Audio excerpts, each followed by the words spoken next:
पुराने समय की बात है। एक गांव था जिसका नाम था भैरवपुर। चारों तरफ जंगल, पहाड़ और बीच में एक बरगद का पेड़ जिसके पीछे था मौत का कुआं। कहते हैं इस कुएं का पानी बरसों से किसी ने नहीं छुआ। न कोई इसमें नहाता, न कोई पास जाता, क्योंकि जो भी गया कभी लौट कर नहीं आया।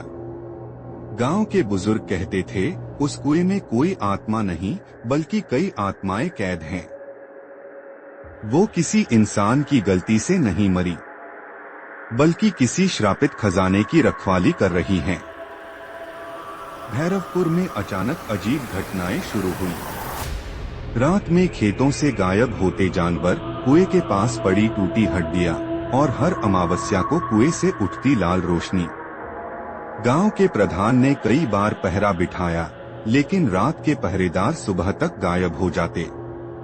लोगों ने मान लिया मौत का कुआं फिर जाग गया है। पर गांव के कुछ नौजवानों को यह सब अंधविश्वास लगा। उन्होंने ठान लिया कि वे उस कुएं का रहस्य खोलकर रहेंगे। रात चुनी गई, कोई चांद नहीं, सिर्फ हवा और अंधेरा। चारों तरफ कुत्तों के भौंकने की आवाज और बरगद की शाखाओं पर बैठे उल्लू की चीख। उनके पास सिर्फ 3 चीजें थीं, मशाल, रस्सी और हिम्मत।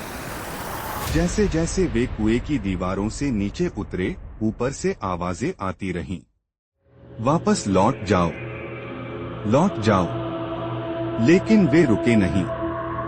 कुएं का तल कीचड़ से भरा था। वहां एक पुराना पत्थर का दरवाजा था, जिस पर किसी ने संस्कृत में लिखा मंत्र उकेरा था। जो इसे खोलेगा वो अमरता नहीं, अंत पाएगा। पर जिज्ञासा डर से बड़ी थी। दरवाजा जैसे ही खोला गया, एक ठंडी हवा का झोंका निकला, जैसे किसी ने सदियों की नींद से करवट ली हो। अंदर एक सुरंग थी, लंबी और टेढ़ी। दीवारों पर पुराने दीपक जले हुए थे, खुद ब खुद। और बीचों बीच जमीन पर बना था एक अजीब सा चिन्ह, जैसे खून से खींची गई कोई मंत्र रेखा। सुरंग के बीच पहुंचकर सबने एक एक कर अजीब चीजें महसूस की। किसी को लगा कोई उसके पीछे चल रहा है। किसी ने सुना कोई नाम पुकार रहा है। और फिर एक पल के लिए मशालें बुझ गईं। अंधेरे में आवाज आई, तुम सब वही गलती दोहरा रहे हो जो उन्होंने की थी। मशाल फिर जली तो सामने एक पुराना शीशा था, पर उसमें उनकी परछाई नहीं थी। बस एक काला चेहरा जो धीरे धीरे मुस्कुरा रहा था। एक पुरानी दीवार पर उकेरी हुई आकृति दिखाई दी, एक राजा और एक साधु की। साधु ने राजा को शाप दिया था, तू जो भी धन इस कुएं में छिपाएगा वो धन नहीं, तेरा विनाश बनेगा।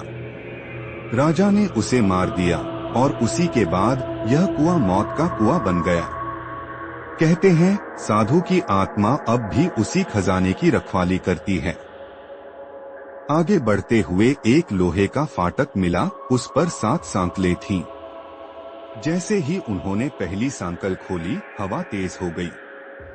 दूसरी पर फुसफुसाहट सुनाई दी। तीसरी पर दीवार से खून टपकने लगा। और 7वीं खोलते ही जमीन फट गई। एक विशाल कक्ष सामने था, जिसके बीच में रखा था सोने का ताज और चारों तरफ कंकाल। सब जानते थे कि यही वो खजाना है। पर जैसे ही किसी ने ताज को छूने की कोशिश की, कुएं की दीवारें कांपने लगीं।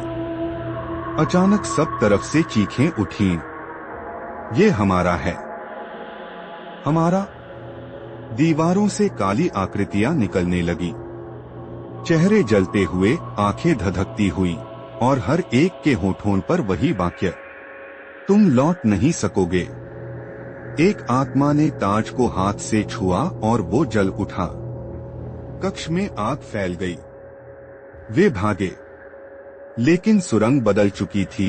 हर रास्ता उसी कुएं की गहराई में जा रहा था। सिर्फ एक व्यक्ति बचा था। वो किसी तरह उस सुरंग से बाहर की तरफ भागा, लेकिन बाहर वही कुआं था। आसमान में लाल बादल, हवा में राख। कुएं से आती थी वही आवाज, खजाना हमारा, आत्माएं तुम्हारी। वो चिल्लाया, भागा और गांव की तरफ दौड़ा, पर गांव अब था ही नहीं।